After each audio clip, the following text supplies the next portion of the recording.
Hey, ¿qué tal amigos? Bienvenidos a parte 5 y último episodio de la serie de Místicos. Y sí, este fue el personaje que más me intimidaba, es el que más admiro, Francisco de Asís.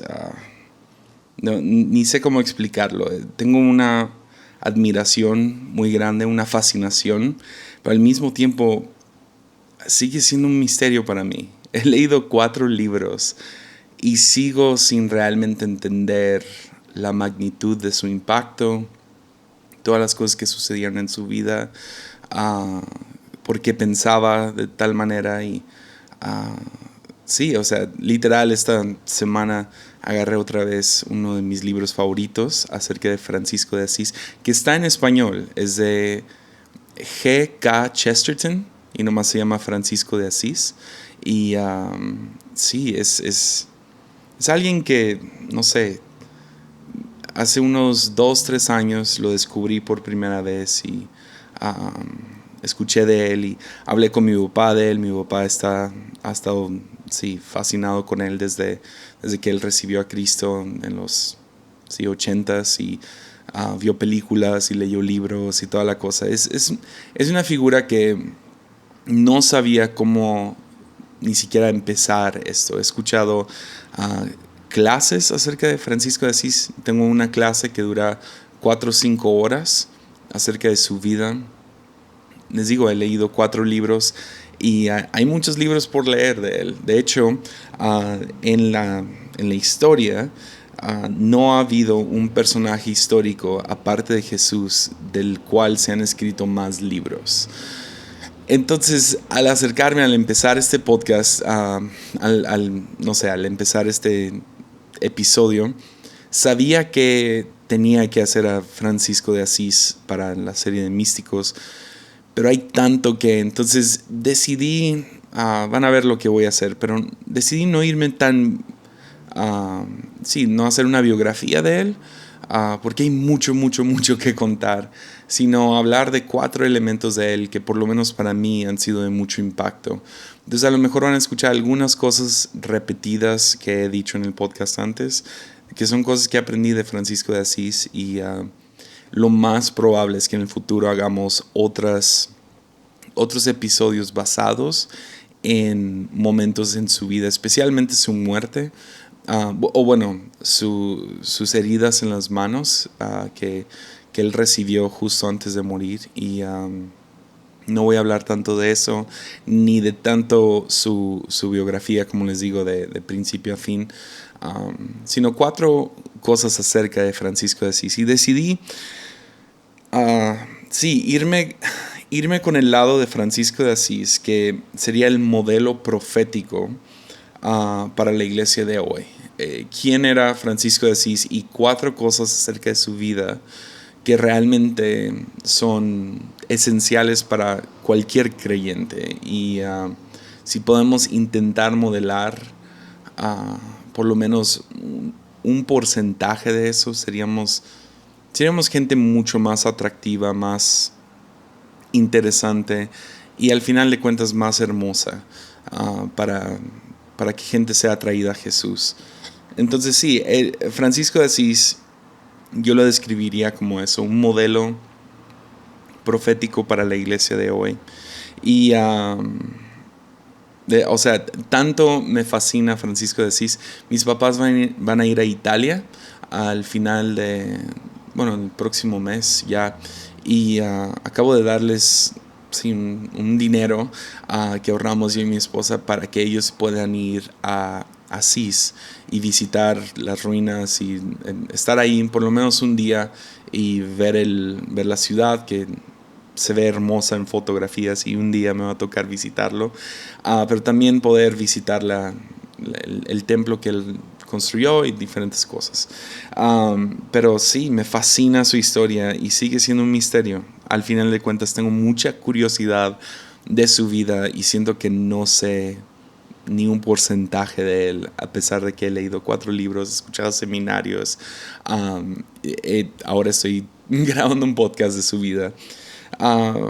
Y es el que tengo más notas. No sé si pueden escuchar mis papeles aquí, pero es el que he tenido más notas con cualquiera de estos perfiles que he hecho en la serie de místicos. Si les puedo dar un recurso que creo que les sería de mucha bendición, es este libro. Mi libro favorito de Francisco de Asís sería el de G.K. Chesterton. Fue uno de los escritores más famosos en los últimos 100 años. Escribió muchos libros muy buenos. Era amigo de C.S. Lewis y él escribió una biografía muy cortita, 100 páginas. Y para mí es el que más Lo he leído 2 veces y lo estoy ahorita leyendo por tercera vez. Y cada vez, no sé, es uno de esos libros que lo puedes volver a leer y leer y leer. Y cada vez le he sacado muchísimo. O sea, esa tercera vez que lo estoy leyendo, no sé por qué. Hay cosas que o sea, no sé, se me olvidaron, no sé. Es un buenísimo libro. Y G.K. Chesterton en su libro nombra a Francisco de Asís.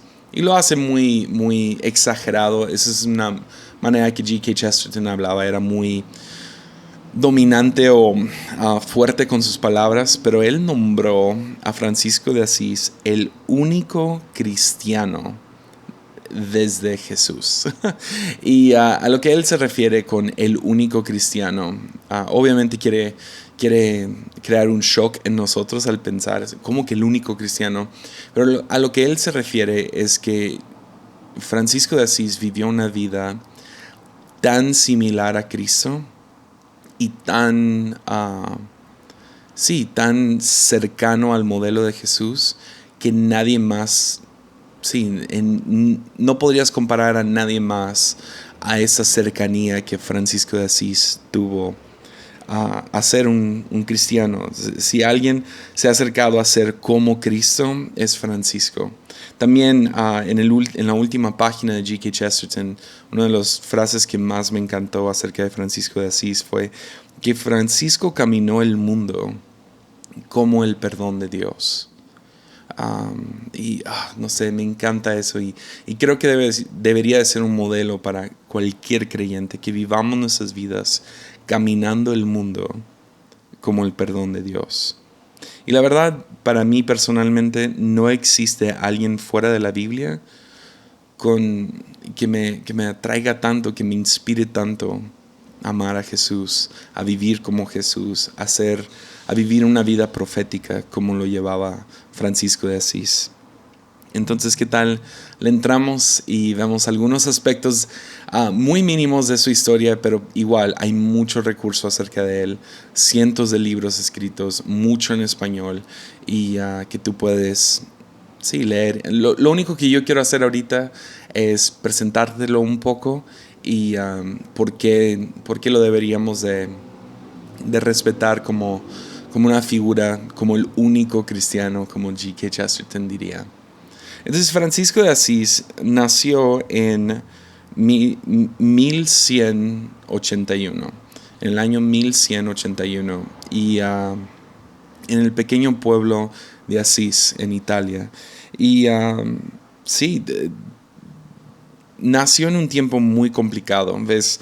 La iglesia realmente estaba en ruinas, estaba muy amoldeado al mundo, y a lo que me refiero no es que los predicadores no se vestían en skinny jeans o tenían luces, no, sino que el mundo estaba lleno de avaricia, orgullo, corrupción y violencia, y el mundo se amoldeó a esto. La iglesia se amoldeó a esto. La iglesia estaba llena de avaricia, lleno de orgullo, corrupto a todo lo que da, y está involucrado en la violencia que estaba sucediendo a sus alrededores.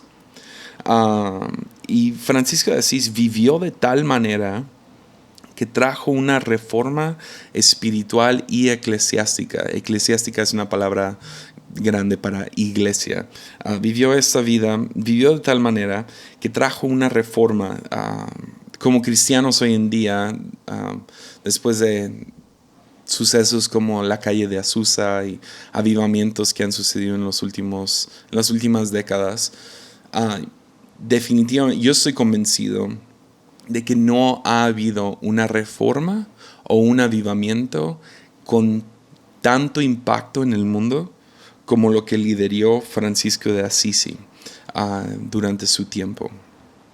Francisco no protestó a la iglesia como lo haría Martín Lutero unos años después, cientos de años después.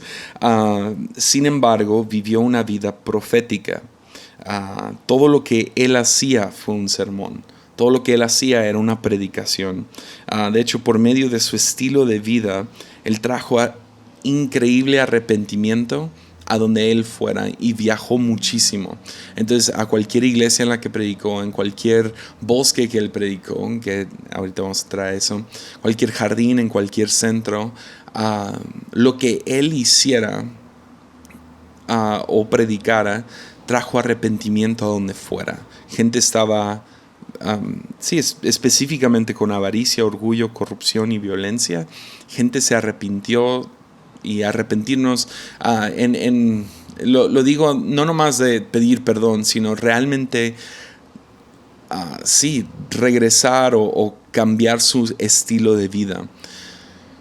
Francisco de Asís no protestó, no se amoldó, tampoco se escapó del mundo, sino vivía en una presencia profética. O sea, él estaba involucrado tanto en la iglesia como en el mundo y nunca se aisló, nunca apuntó el dedo.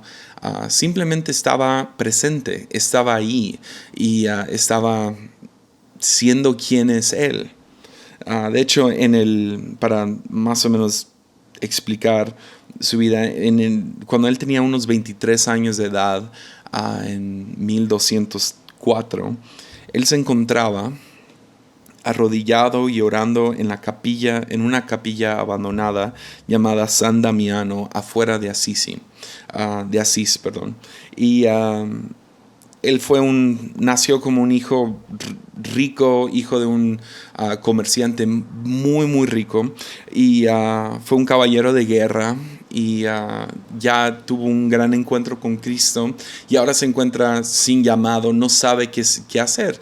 Sabe que tiene que negar muchas cosas en su vida, sabe que tiene que abandonar muchas cosas en su vida, sabe que debe de dejar de ser un soldado, un caballero, y ahora se encuentra tirado en el piso en una iglesia abandonada y en ruinas, afuera de su pueblo donde él nació. Está en crisis orando, y una voz sale del crucifijo que estaba ahí presente y le dice: construye mi iglesia. Francisco tomó esto literal y tomó todas sus posesiones y las vendió, pero no solo sus posesiones, sino las de su padre también, vendiendo un caballo y diferentes cosas, lo cual trajo mucho conflicto a su padre, y hay toda una historia detrás de él y su padre, y el conflicto que trajo entre él y su padre, y él y los sacerdotes del lugar, y básicamente vendió todo para poder reconstruir San Damiano. Y entonces fue a este lugar, lo reconstruyó con su dinero, y después de eso fue y reconstruyó 2 otros templos que había cerca de él, dos iglesias. Pero se dio cuenta que él no fue llamado a reconstruir físicamente la iglesia, sino que Dios lo estaba llamando a reconstruir la iglesia con I mayúscula.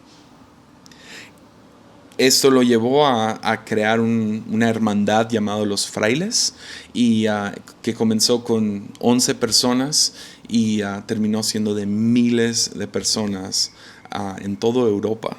Y hasta la fecha de hoy esta hermandad sigue. Francisco reconstruye la iglesia. Él dedica el resto de su vida a reconstruir la iglesia, a reformar la iglesia, reconstruir la iglesia, hacer una presencia profética en medio de la iglesia, y llamar a la iglesia al arrepentimiento por amoldearse tanto al mundo. ¿Cómo lo hizo? Por medio de predicación y ejemplo. Porque al final de cuentas, esta es la única manera que podemos realmente cambiar lo que tenemos, lo que se nos ha dado. La iglesia donde tú te encuentres, o la ciudad donde tú te encuentres, o la familia en la cual te encuentras, lo único que podemos hacer es hablar hacia esto y vivir una vida ejemplar. Era itinerante. Él no nomás predicó dentro de iglesias, sino si buscas fotos de Francisco de Asís, siempre lo vas a encontrar en algún jardín o en el bosque, famosamente predicándole a criaturas. Esto era parte de su ejemplo, pero predicaba en jardines, en centros de pueblos y famosamente en el bosque. Y él creía que la mejor predicación venía de su ejemplo, no de sus palabras, no de su teología, no de sus enseñanzas, sino vivía, actuaba, todo fue o sea, él sabía que todo lo que él hacía era para la honra y gloria de Dios. De hecho, se le acredita a él la famosa frase: predica el evangelio en todo momento y si es necesario, usa palabras. Ahora, yo me acuerdo siendo pastor de jóvenes criticando esta frase, diciendo: eso de nada sirve, qué chafa si así vives tu vida, nunca hablando y nunca, no sé, abriendo tu boca para compartir el evangelio. Y todavía entiendo ese lado, pero yo argumentaría con el yo de hace unos años. Y diría, pues tienes que conocer a Francisco para poder juzgar esa frase, porque Francisco, ahora me doy cuenta que sus acciones llevaban mucha más valentía que sus palabras. Entonces, sí, por ejemplo, un día va caminando siempre caminaba, nunca andaba a caballo, nunca andaba en carrocería y siempre andaban descalzos él y su hermandad.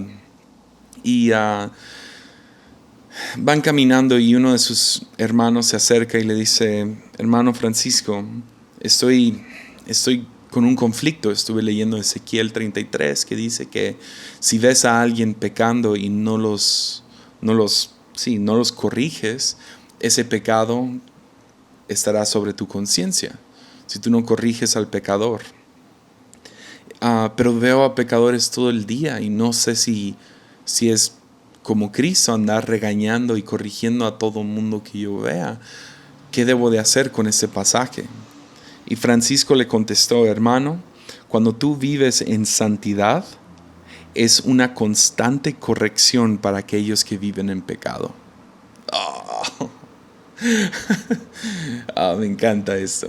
Porque al final de cuentas, aquel que vive de la forma correcta, digamos, o vive una vida cristocéntrica, o vive, como diría Francisco, en santidad, no tienes que andar regañando a pecadores.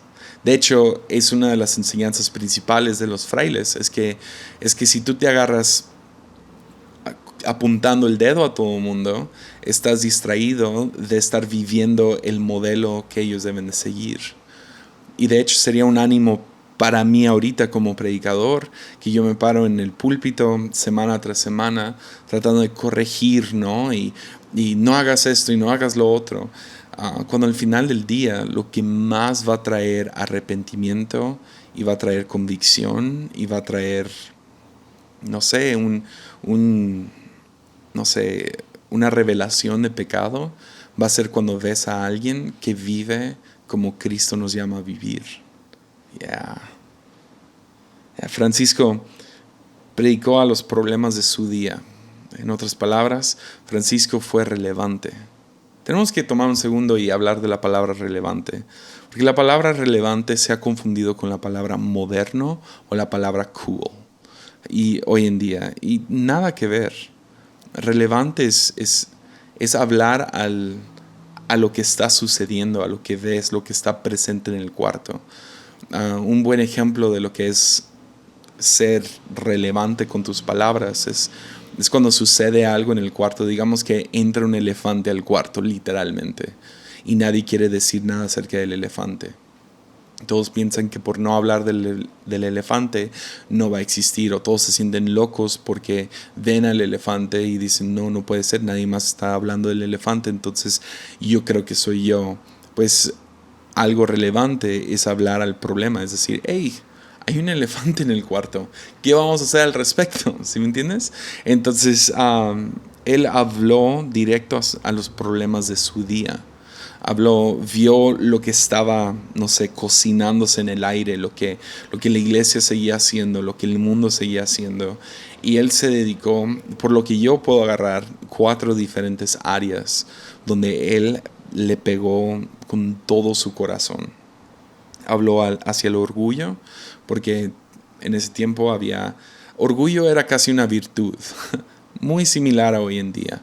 Y entre más orgulloso, entre más podías hablar acerca de ti mismo y hablar de tus éxitos y de todo lo que tú habías hecho, y orgullo también sentándote en el trono más grande y usando el traje más costoso y siendo alguien que no nomás tiene poder, pero presume su poder. Y vio esto y predicó en contra de orgullo. La otra cosa fue avaricia. ¿Ves? Apenas estaba iniciando la economía de dinero.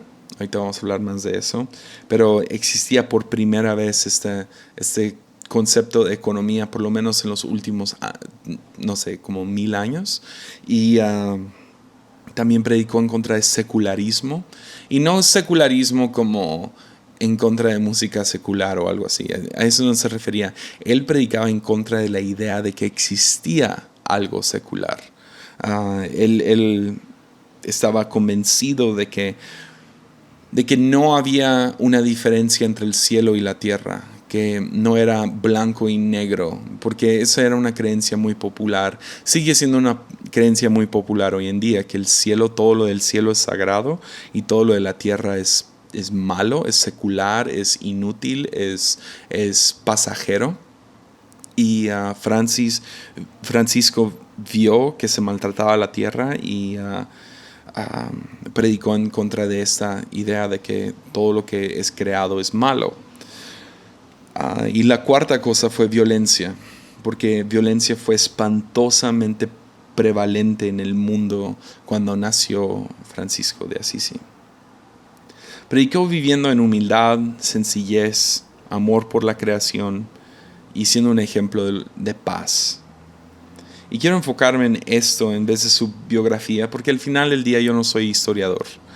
Me he divertido mucho haciendo perfiles y pudiendo traer al frente, no sé, a lo mejor a la conciencia en algunos círculos cristianos acerca de estas personas, los últimos perfiles que hemos hecho en esta serie. Pero al final de cuentas yo soy predicador y desarrollando esto, decidí, ¿sabes qué? Me quiero enfatizar en su mensaje. Qué es lo que él predicaba, qué es lo que él vivía y cuáles eran sus valores y lo que él quería transmitir a la iglesia de hoy en día, para que ahora nosotros podamos ser modelos proféticos en el 2019 o 2020 o cuando sea que estás escuchando eso. Entonces me voy a enfocar en esas 4 áreas. Número 1, Francisco predicaba humildad. Humildad.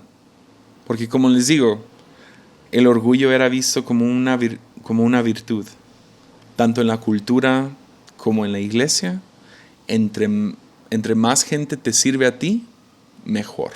Eras más líder, eras más, como tú quieras verlo, orgullo estaba en la sangre.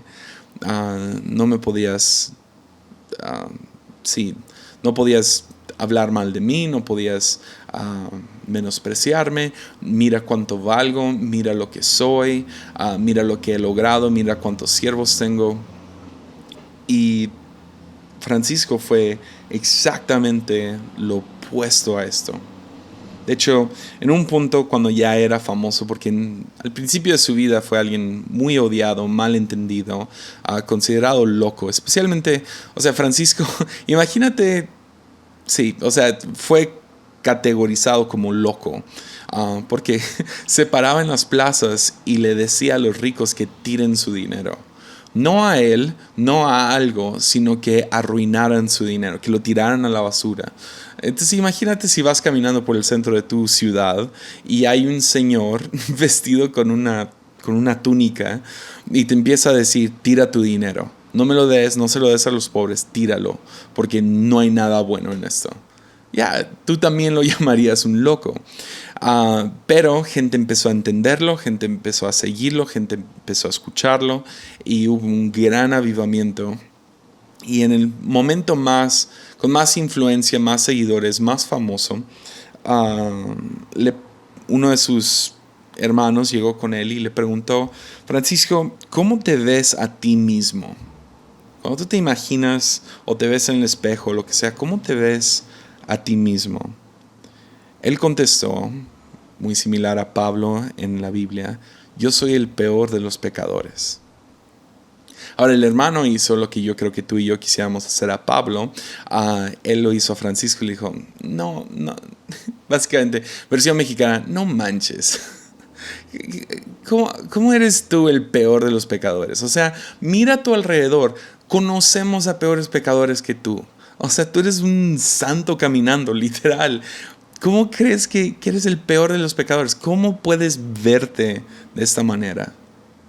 Y Francisco contestó: pues mira, yo me conozco a mí mismo. Conozco los dones y el llamado que Dios me ha dado. Por lo tanto, también conozco la brecha entre mis acciones, mis pensamientos, mi forma de ser, de lo que no he logrado, donde he caído corto y lo que Dios me ha llamado a hacer. Yo puedo ver mi brecha como nadie más puede ver mi brecha. Y puedo ver mi brecha, la brecha entre donde yo caigo corto y a lo que Dios me ha llamado, pero no puedo ver esa brecha en otros. Yo nomás me enfoco en mi brecha. Y si veo mi brecha, soy el peor de cualquier pecador que yo conozco, incluyendo el hermano de allá. Wow. Yeah. Yeah. Sí. Piensa en eso por un momento. En esa actitud. No sé por qué me llama tanto la atención poder enfocarte tanto en ti mismo y en tus fallas, que no tienes tiempo para enfocarte en las fallas de la persona que está a un lado. Yeah. No es humildad falsa. Eso es cuando sabes a qué te ha llamado Dios, sabes los dones, sabes el estándar y sabes cuánto le has caído corto, cuánto has caído corto. Yeah.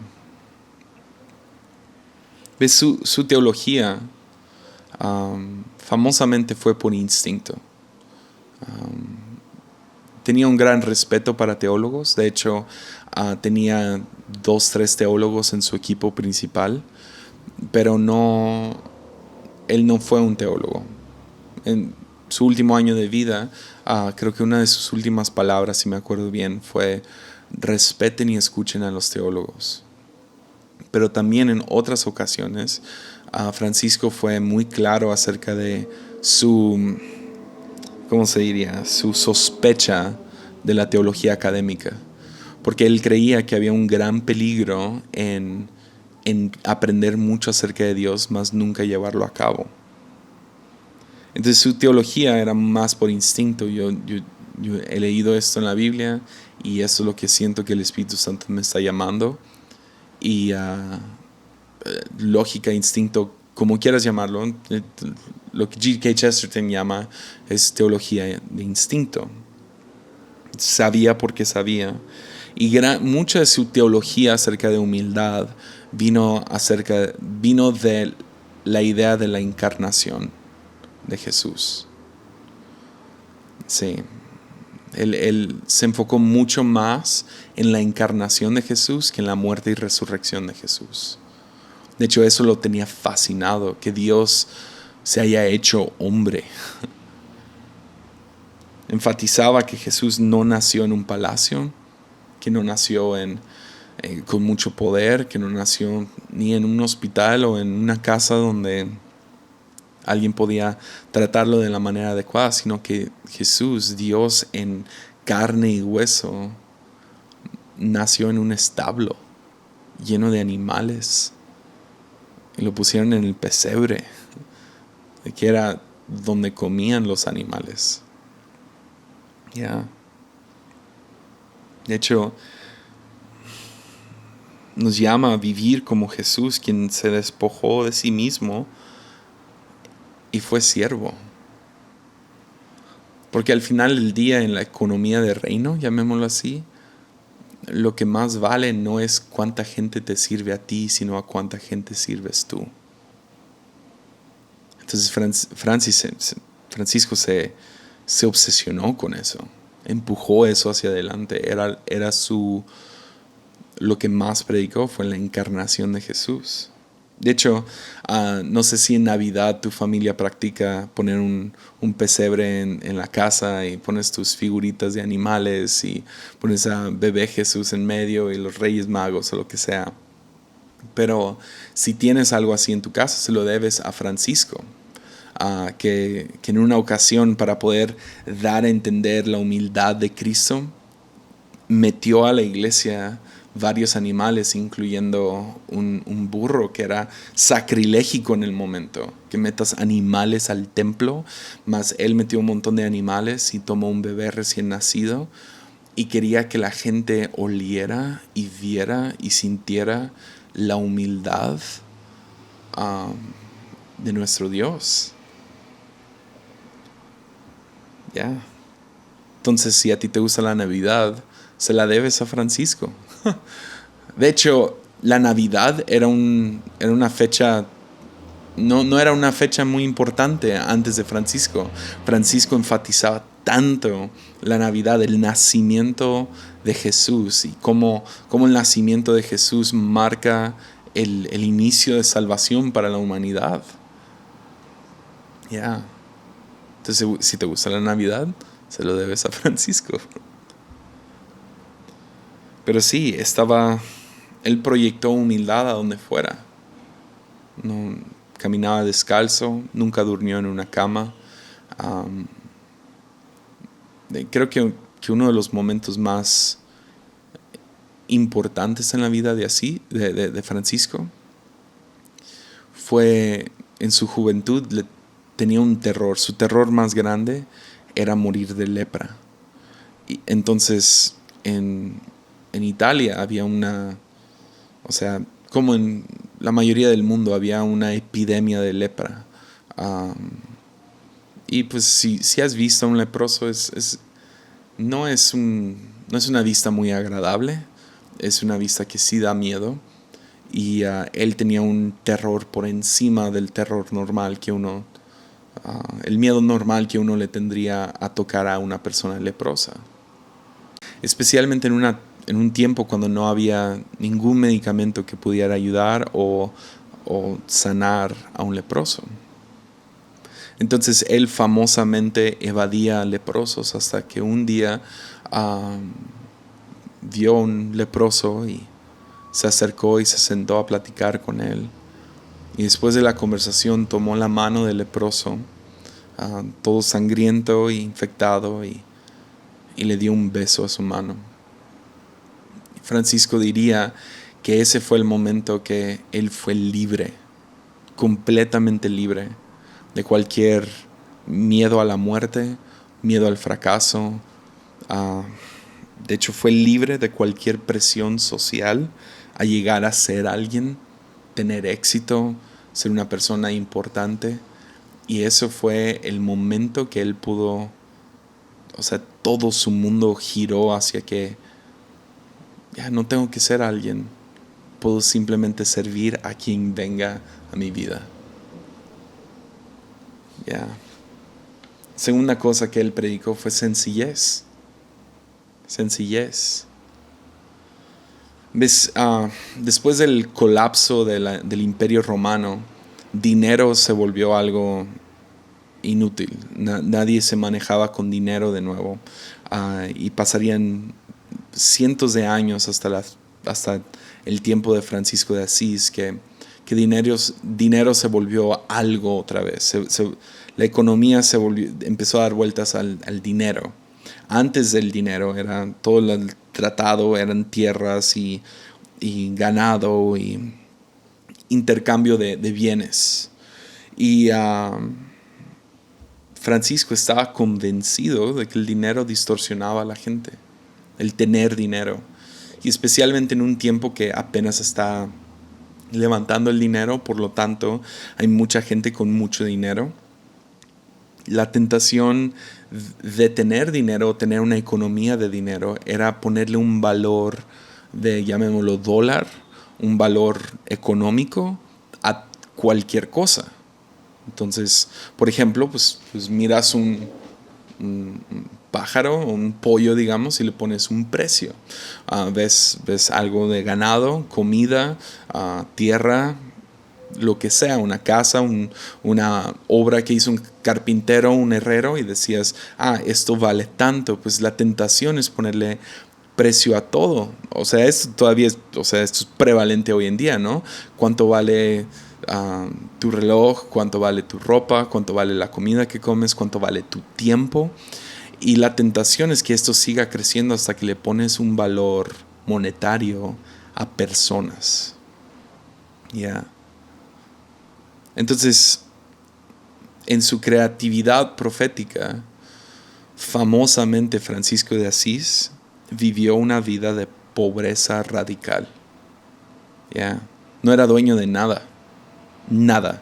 Lo único que él tenía era un poco de comida a lo mejor, tenía su ropa y famosamente usaba una soga alrededor de su cintura como cinturón.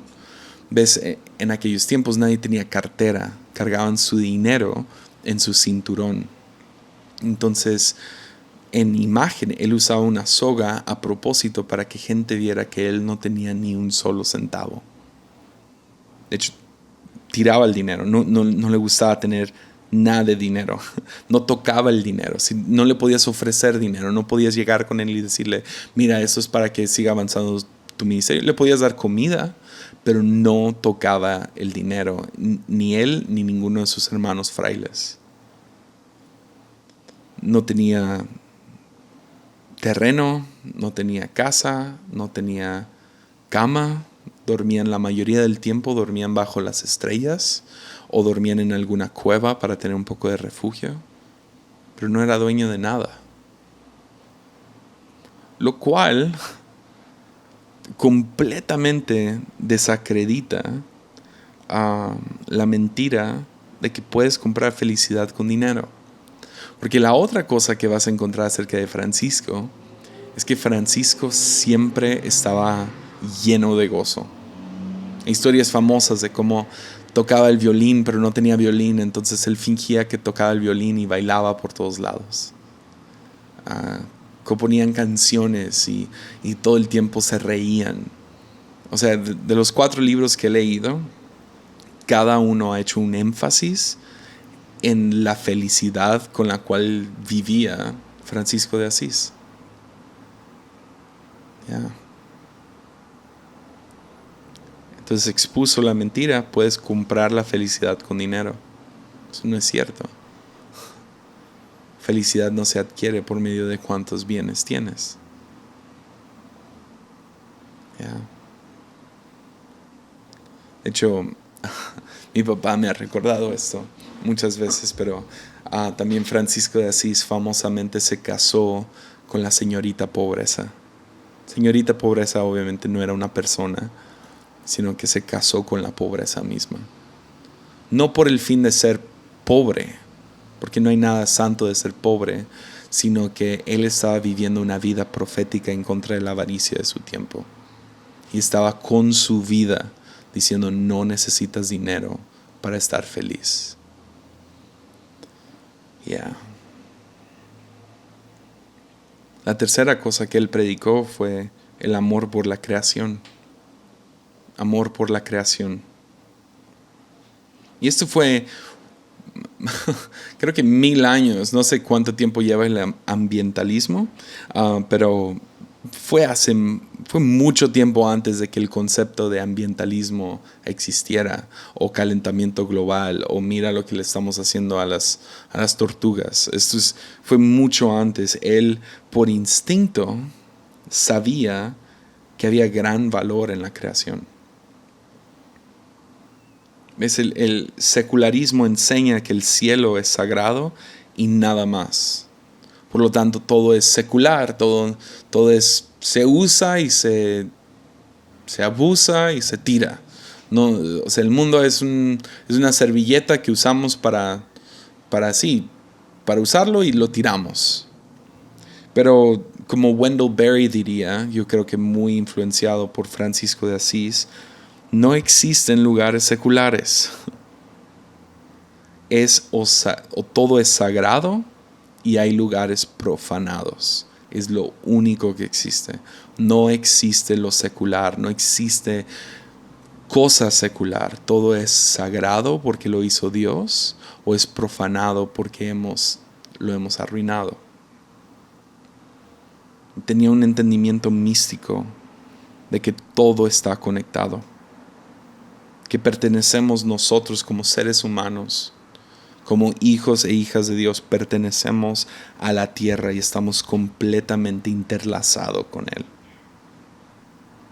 De hecho, Francisco de Asís escribió muy poco. Escribió algunas cosas para los frailes y algunos poemas. Y esos poemas, la mayoría están enfocados en su amor por la naturaleza, su amor por la creación misma.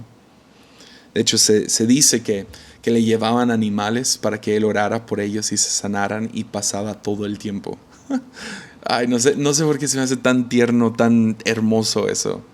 Que aún por animales, ¿no? Oraba, ponía sus manos sobre ganado y sobre mascotas y sobre animales que otra gente amaba y los sanaba. Yeah.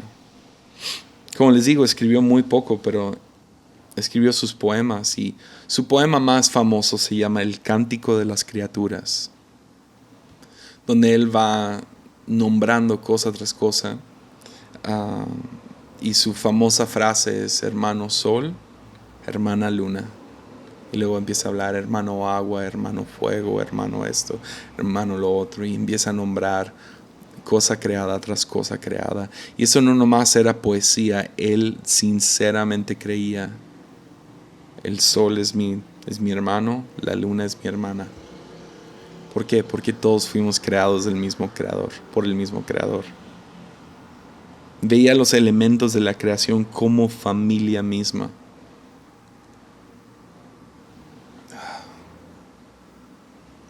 Me encantan dos historias acerca de esto.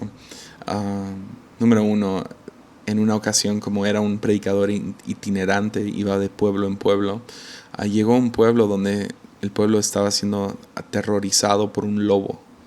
El lobo seguía, comiéndose el ganado, aún lastimando a los ciudadanos de este pequeño pueblo. Y llegó Francisco y fue y buscó al lobo. Y encontró el lobo. Y a lo mejor te suena loco, pero no sé por qué me encanta esta historia. Que llegó con este lobo y hizo un trato con él. Que básicamente el trato con este lobo fue: no lastimas a nadie más y el pueblo te va a dar alimento. Y dicho y hecho, el pueblo le dio alimento y el lobo nunca jamás atacó a nadie más. No sé por qué me encanta esa historia. La otra historia que me gusta mucho es, y eso está muy bien documentado, que tuvo un problema con uno de sus ojos y tenían que cauterizar su ojo. Que ouch, ¿no? O sea, no había anestesia, no había nada. Y tenían que, básicamente quemar su ojo. Entonces se sienta y lo que está grabado es que él no tenía nervios, no estaba asustado. Se acostó, le abren el ojo y le acercan la flama, y que Francisco le habla al fuego y que le dice: hermano fuego, sea amable conmigo. Man. No sé, hay algo tan tierno, y la sinceridad de estar conectado con la creación, no sé, es definitivamente, y a lo mejor suena loco y a lo mejor me pierdo un poco de respeto, pero la neta me vale. En los últimos 2 años, realmente siguiendo a Francis y teniendo estas historias detrás de mi cabeza, algo ha sucedido con pequeños animales que entran a la casa, o si paso tiempo en el patio y llega un pájaro y se sienta. No les hablo, pero definitivamente siento más conexión. Los miro, tomo un momento para mirarlos. No nomás piso la, la hormiga que va caminando, sino veo cómo la puedo guiar en otra dirección. El paso de mi casa, quiero cuidarla más. Las plantas en mi balcón, no sé, cuando camino veo una tormenta o veo las estrellas, quiero tener una conexión un poco más sincera, ¿me entiendes? Porque al final del día Dios lo creó no nomás para ser usado, sino estamos interlazados, estamos conectados y debemos de cuidarlo y atenderlo y ya. Esto no tiene nada que ver con ambientalismo y política o lo que sea, esto es simplemente instinto. Somos creados por el mismo Dios. Y la cuarta cosa que él predicó fue paz. Paz. ¿Ves? La violencia estaba fuera de control. Sí, o sea, gente habla acerca de la violencia hoy en día y no sé, tengo fe de que está mejorando. Porque lees las historias de guerra y las historias de tortura y las historias de conquista. Y especialmente en este tiempo, en los años 1000, entre 1000, 1500, y es horrible, horrible. Y lamentablemente la iglesia participaba, no nomás participaban, estaban al frente de estas guerras. O sea, no sé, me vuela la cabeza, pero bueno, o sea, la iglesia participaba en la violencia con sus cruzadas. Te mataban si no profesabas cristianismo. Qué loco está eso. Que el pueblo que fue una vez perseguido por tener su fe, ahora está persiguiendo a otros por tener otra fe. O sea, qué locura es esto. Y Francisco fue, como les digo, otra vez, con su creatividad profética, su presencia profética, él no huyó de la guerra. De hecho, él participó en la Quinta Cruzada. No para matar a nadie, sino fue para intentar detenerla. Y se dice que advirtió al obispo y dijo: morirán la mayoría de tu gente si peleas contra Egipto. O sea, qué loco que el general de su tropa era un obispo. O sea, piensa eso por un momento. Es una locura, pero es cierto. Y entonces él va y les advierte y les dice: si ustedes entran a esta guerra, la mayoría de su gente se va a morir. La mayoría. Y sí, su profecía se cumplió completamente. Yeah. Intentaba predicarle a los soldados, intentando convencerlos a no hacer lo que estaban haciendo. Intentaba razonar con el obispo y otros generales. Entonces, como ellos no lo escucharon, ¿sabes qué hizo? Fue a Egipto para tener una junta con el sultán. ¿What? Como no pudo convencer a su gente de detener la guerra, fue con los musulmanes. Y todo el mundo le advirtió: mira, te van a matar. Si tú entras allá, el momento en que te vean, el color de piel que eres, te van a matar. Y pues no le importó, él fue, se llevó a uno de sus hermanos y fueron los dos caminando. Llegaron al campamento, los recibieron bien, entraron y se sentaron a platicar con el sultán. Una plática duró horas y horas se convirtieron en días. Y pasó aproximadamente una semana sentado con este sultán. Le habló acerca de Jesús. Aún Francisco también sabía callarse y escuchó al sultán, quien también quería compartir su fe. Y al final me encanta como lo dice G.K. Chesterton de nuevo. Dice: a lo mejor no lo convirtió para Jesús, no lo convirtió en cristiano, pero definitivamente sí lo convirtió en un amigo.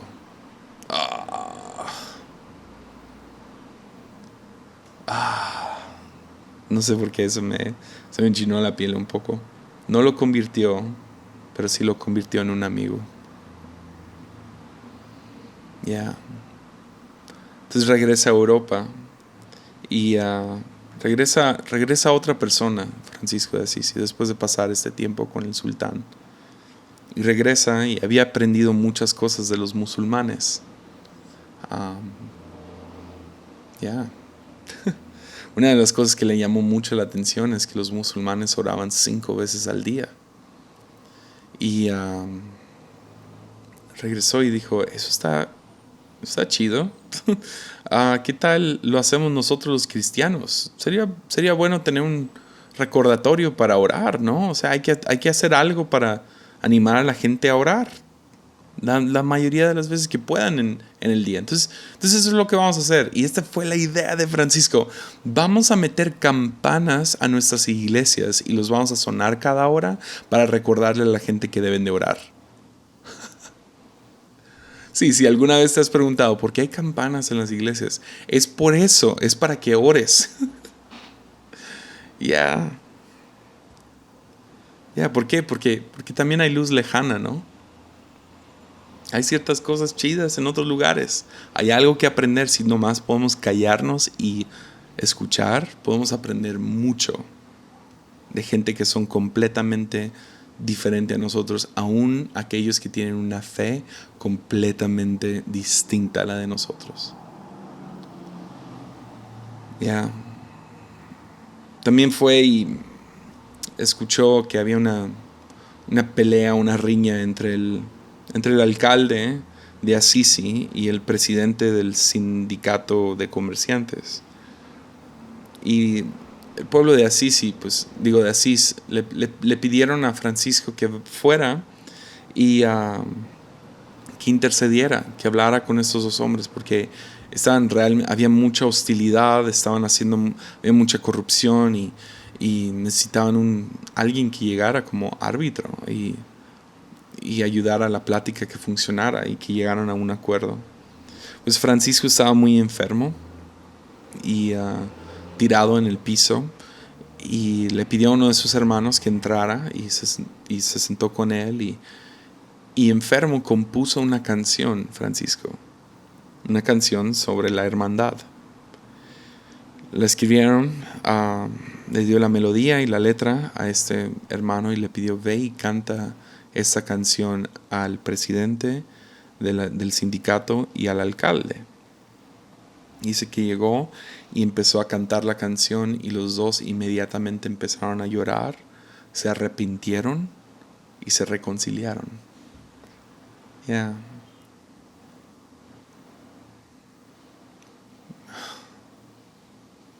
Entonces fue la vida de Assisi, de Francisco, perdón. Fue, o sea, y hay cientos de historias más. Pero él aprendió a ser un modelo de qué significa ser un cristiano real. Si te puedo dar una descripción, no sé, más moderna. Estoy muy emocionado por el otoño en las películas, porque vienen películas se ven muy buenas. ¿Por qué pienso que van a ser buenas estas películas? ¿Es porque ya salieron y alguien ya me contó de las películas? No, salen en unos meses. La razón que estoy emocionado porque van a salir varias películas que se ven muy atractivas para mí y pienso esa película va a ser buena es porque he visto los cortos.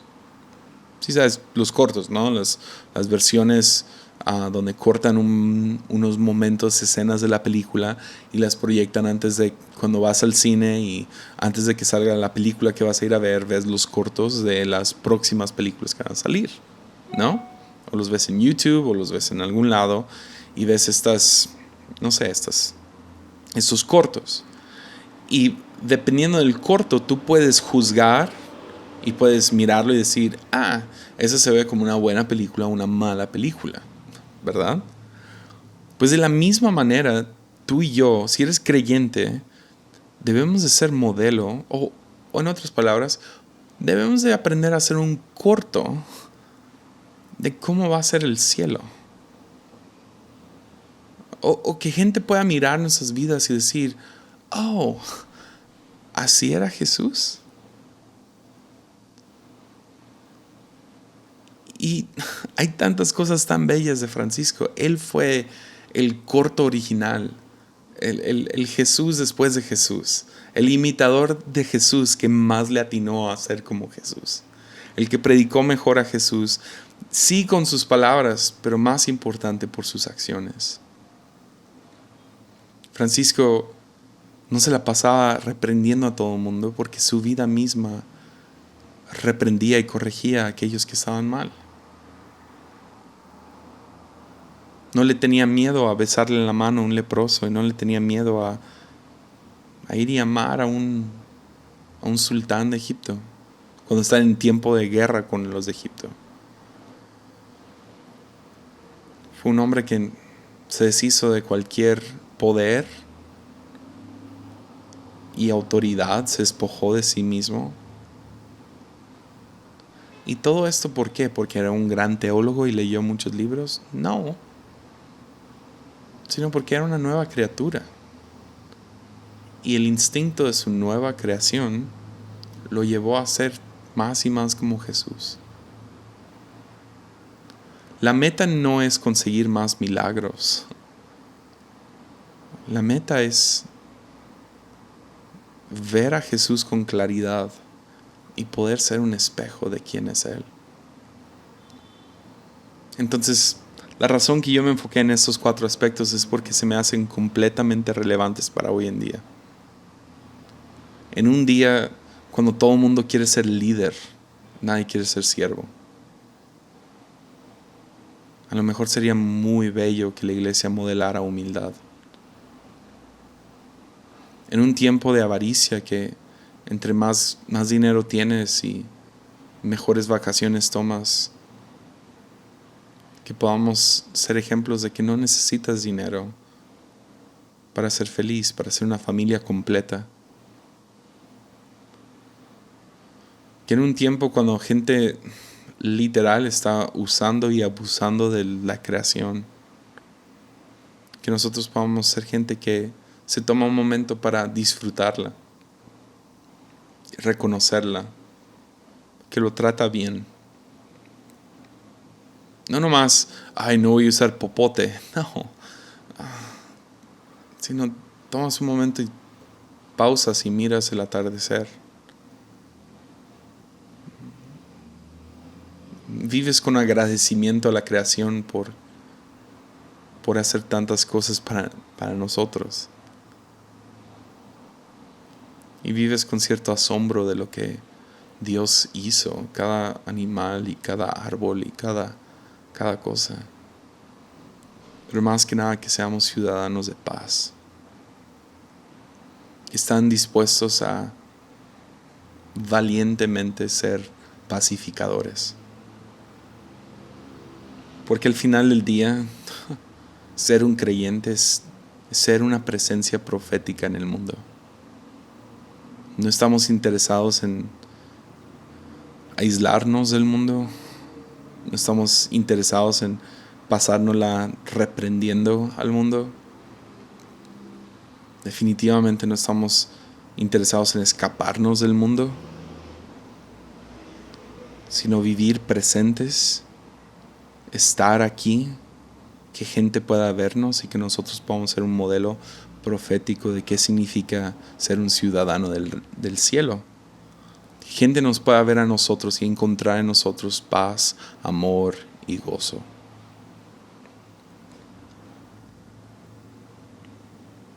Entonces mi reto al final ya de toda esta serie de místicos, podemos vivir de tal manera que nuestras vidas son un sermón.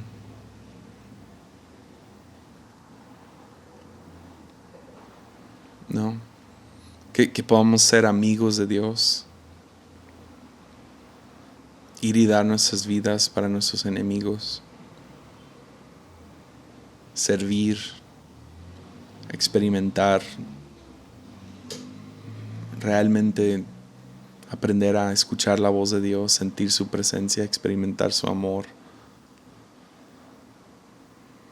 Porque es posible, después de que la Biblia se terminó de escribir, ha habido héroes, gente que podemos mirar a ellos y decir, wow, sí se puede, sí se puede. se puede vivir una vida donde literal parece que somos de otra dimensión, parece que somos de otro lugar, que somos ciudadanos del reino, y que podamos vivir vidas que se antoja vivir diferente nomás porque te conocieron a ti. Ya. Pues esto ha sido la serie de Místicos. Espero que lo hayas disfrutado. Y espero por lo menos haber abierto un poco de curiosidad acerca de qué sucedió en los últimos 2000 años después de Cristo. Porque hay mucha gente que podemos voltear a ellos y decir, wow, o salvaron cristianismo, reformaron cristianismo, reformaron la iglesia, literal han cambiado el mundo por ser imitadores de Jesús, por ser amigos de Jesús.